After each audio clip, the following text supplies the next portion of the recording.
Message du pape François, intelligence artificielle et paix, suite, numéro 6. Transformerons-nous les épées en socs? En regardant le monde qui nous entoure, on ne peut ces jours-ci échapper aux graves questions éthiques liées au secteur de l'armement. La possibilité de mener des opérations militaires à travers des systèmes de contrôle à distance a conduit à une perception plus faible de la dévastation que ceux-ci causent et de la responsabilité de leur utilisation, contribuant à une approche encore plus froide et détachée de l'immense tragédie de la guerre. La recherche sur les technologies émergentes dans le domaine des systèmes d'armes létales autonomes, y compris l'utilisation belliqueuse de l'intelligence artificielle, est un grave sujet de préoccupation éthique. Les systèmes d'armes autonomes ne pourront jamais être des sujets moralement responsables. La capacité humaine exclusive de jugement moral et de décision éthique est plus qu'un ensemble complexe d'algorithmes, et cette capacité ne peut être réduite à la programmation d'une machine qui, bien que, entre guillemets, intelligente, reste toujours une machine.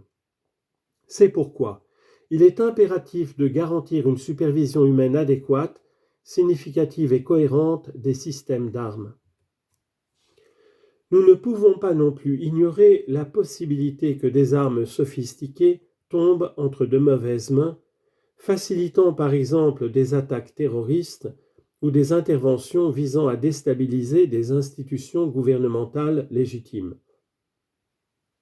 En somme, le monde n'a pas vraiment besoin que les nouvelles technologies contribuent au développement injuste du marché et du commerce des armes en promouvant la folie de la guerre. Les applications techniques les plus avancées ne doivent pas être utilisées pour faciliter la résolution violente des conflits, mais pour paver les voies de la paix. Dans une perspective plus positive, si l'intelligence artificielle était utilisée pour promouvoir le développement humain intégral, elle pourrait introduire d'importantes innovations dans l'agriculture, dans l'éducation et dans la culture, une amélioration du niveau de vie de nations et de peuples entiers, la croissance de la fraternité humaine et de l'amitié sociale. En définitive, la façon dont nous l'utilisons pour inclure les derniers, c'est-à-dire les frères et les sœurs les plus faibles et les plus nécessiteux, est la mesure révélatrice de notre humanité.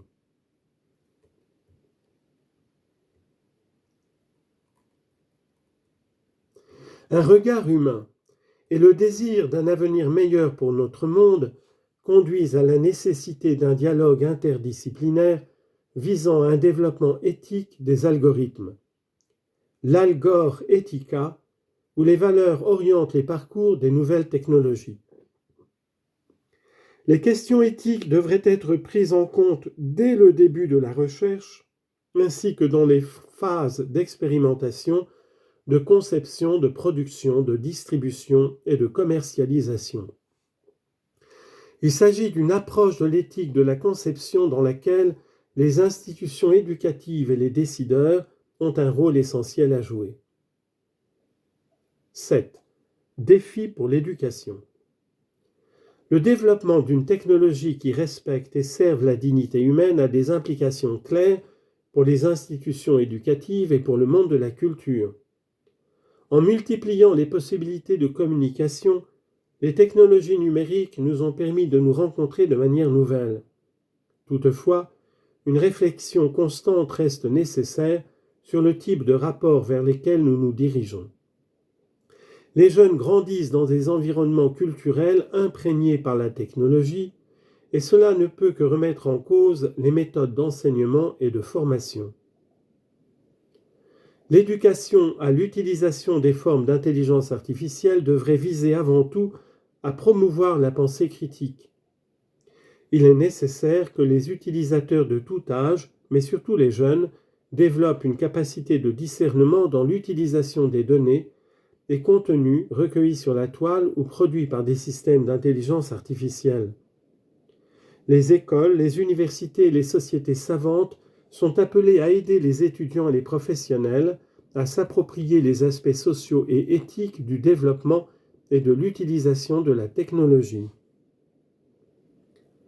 La formation à l'utilisation des nouveaux outils de communication devrait tenir compte non seulement de la désinformation, des fausses nouvelles, mais aussi de la recrudescence inquiétante de peurs ancestrales qui ont su se cacher derrière les nouvelles technologies. Malheureusement, une fois de plus, nous devons combattre la tentation de créer une culture de murs, d'élever des murs empêchant la rencontre avec d'autres cultures, avec d'autres personnes, et le développement d'une coexistence pacifique et fraternelle.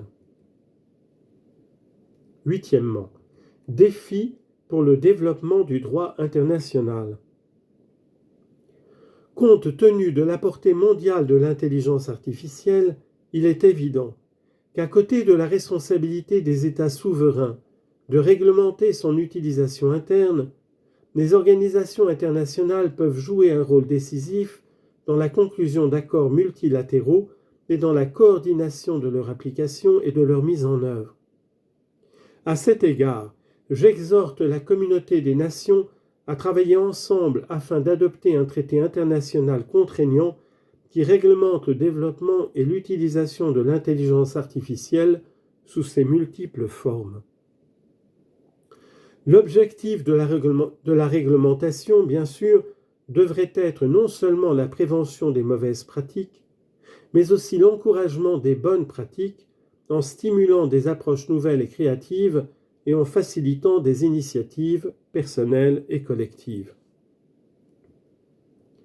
En fin de compte, dans la recherche de modèles réglementaires qui puissent fournir un guide éthique aux développeurs de technologies numériques, il est indispensable d'identifier les valeurs humaines qui doivent être à la base de l'engagement des sociétés pour formuler, adopter et mettre en œuvre les cadres législatifs nécessaires. Le travail de rédaction de directives éthiques pour la production de formes d'intelligence artificielle ne peut pas faire abstraction de la prise en compte de questions plus profondes concernant le sens de l'existence humaine, la protection des droits humains fondamentaux, la poursuite de la justice et de la paix. Ce processus de discernement éthique et juridique peut s'avérer être une occasion précieuse pour une réflexion partagée sur le rôle que la technologie devrait avoir dans notre vie individuelle et communautaire et sur la façon dont son utilisation peut contribuer à la création d'un monde plus équitable et plus humain. C'est pourquoi, dans les débats sur la réglementation de l'intelligence artificielle, il faudrait tenir compte de la voix de toutes les parties prenantes, y compris les pauvres, les marginalisés et d'autres qui restent souvent ignorés dans les processus décisionnels mondiaux. J'espère que cette réflexion encouragera à faire en sorte que les progrès dans le développement de formes d'intelligence artificielle servent, en dernière analyse, la cause de la fraternité humaine et de la paix. Ce n'est pas une responsabilité d'un petit nombre, mais de toute la famille humaine. La paix, en effet, est le fruit de relations qui reconnaissent et qui accueillent l'autre dans sa dignité inaliénable, ainsi que de la coopération et de l'engagement dans la recherche du développement intégral de toutes les personnes et de tous les peuples. Ma prière au début de l'année nouvelle est que le développement rapide de formes d'intelligence artificielle n'augmente pas les trop nombreuses inégalités et injustices déjà présentes dans le monde, mais contribue à mettre fin aux guerres et aux conflits et à soulager les nombreuses formes de souffrance qui affligent la famille humaine. Puissent les fidèles chrétiens, les croyants de différentes religions et les hommes et les femmes de bonne volonté collaborer en harmonie pour saisir les opportunités et affronter les défis posés par la révolution numérique et livrer aux générations futures un monde plus solidaire, juste et pacifique. Du Vatican, le 8 décembre 2023, du pape François, serviteur des serviteurs de Dieu.